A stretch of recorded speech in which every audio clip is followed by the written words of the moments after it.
Bonjour à tous, aujourd'hui on se retrouve dans une nouvelle vidéo pour aborder les identités remarquables. Alors, on les voit à partir de la troisième, donc on voit la troisième identité remarquable en classe de troisième. Et les deux autres, on les voit en classe de seconde. Avant, les trois étaient vus au collège, en classe de troisième. Certains professeurs, notamment dans les collèges privés, continuent de donner les trois identités remarquables, mais celle-ci est exigible en classe de troisième et les deux autres plutôt classe de seconde.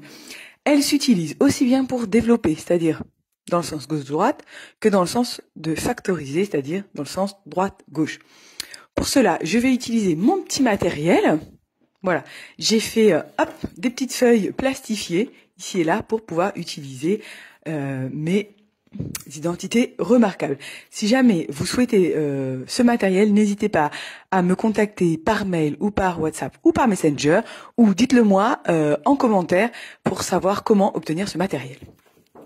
Donc, j'ai reporté mes identités remarquables. Donc, les identités remarquables, c'est un couple de parenthèses, on doit avoir un carré et deux nombres à l'intérieur. Et entre les deux, alors ça peut être deux nombres ou ça peut être 2x par exemple, et entre les deux, on peut avoir plus et moins. Je vais tout de suite passer aux exemples parce que c'est beaucoup plus parlant.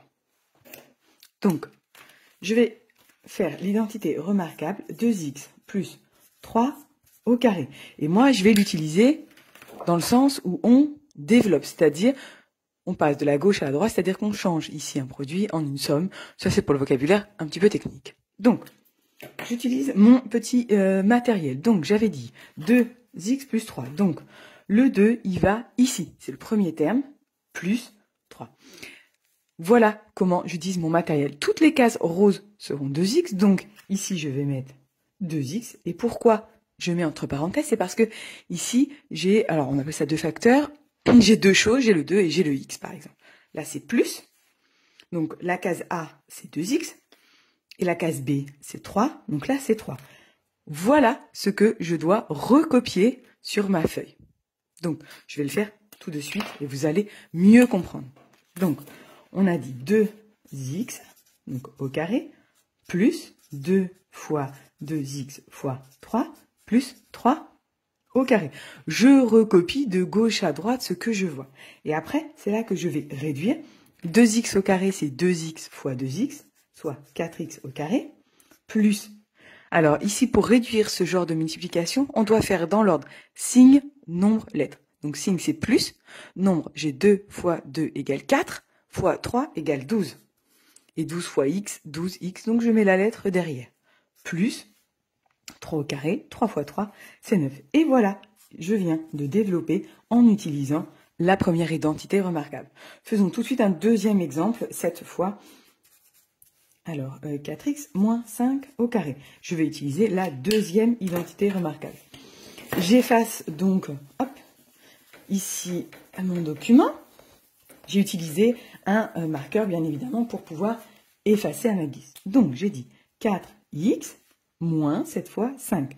Toutes les cases roses seront égales à 4x. Donc, 4x ici. Je mets également des parenthèses parce que j'ai deux symboles, donc le 4 et le x. Donc, ici, j'ai aussi 4x. Les b seront des 5, donc b, et je n'ai pas effacé le 3, et un 5 ici. Voilà, je viens de développer en utilisant la deuxième identité remarquable. Je vais pouvoir maintenant recopier ce que je vois sur ma feuille. Donc 4x entre parenthèses au carré. Ah, je n'ai pas entouré, ici c'est moins.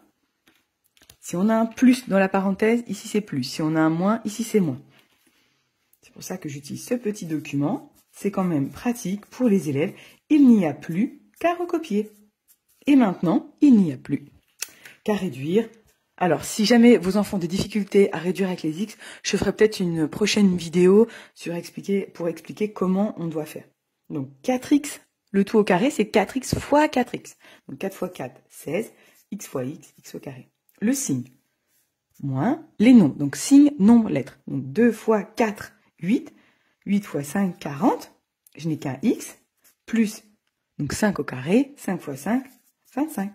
Et voilà, je viens de développer en utilisant cette fois la deuxième identité remarquable. Je vais donc pouvoir passer maintenant à la troisième identité remarquable. Je prends donc une nouvelle feuille. Donc, comment je vais également utiliser ça? Je vais vous prendre un exemple et je vais remplir les cases rose et bleu. Et vous allez voir que ça va se remplir tout seul.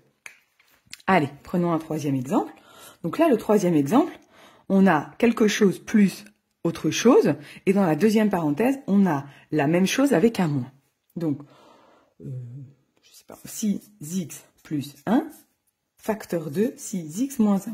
Et vous voyez que j'ai bien la même chose ici. Si j'entoure, vous voyez, j'ai 6x, les cases roses. Et ici, les cases turquoises. Comme ici, de toute façon, j'avais les cases turquoises. Ce que j'aurais pu faire si je n'avais pas eu de document, par exemple. Bon, prenons ma petite feuille. Donc 6x, donc dans les cases roses, et donc je dois mettre 6x dans toutes les cases roses, vous voyez, et je remplis au fur et à mesure. Donc le B, c'est le 1, donc toutes les cases turquoises, c'est 1. Voilà, mon travail est terminé, j'ai développé. Alors, il est presque terminé. Je vais pouvoir maintenant recopier ce que je vois. Donc là aussi, j'ai mis des parenthèses parce que j'avais un 6 et un x. Je réduis comme tout à l'heure. 6x au carré, c'est 6x fois 6x. Donc 6 fois 6, 36. X au carré, moins, et 1 au carré, 1 fois 1 égale 1. Je viens de développer en utilisant cette fois la troisième identité remarquable. J'espère que cela a pu vous aider. N'hésitez pas à me dire en commentaire si c'est un petit peu mieux compris, si vous avez besoin de mon matériel ou toute autre chose. Et moi, je vous retrouve dans une prochaine vidéo. À bientôt!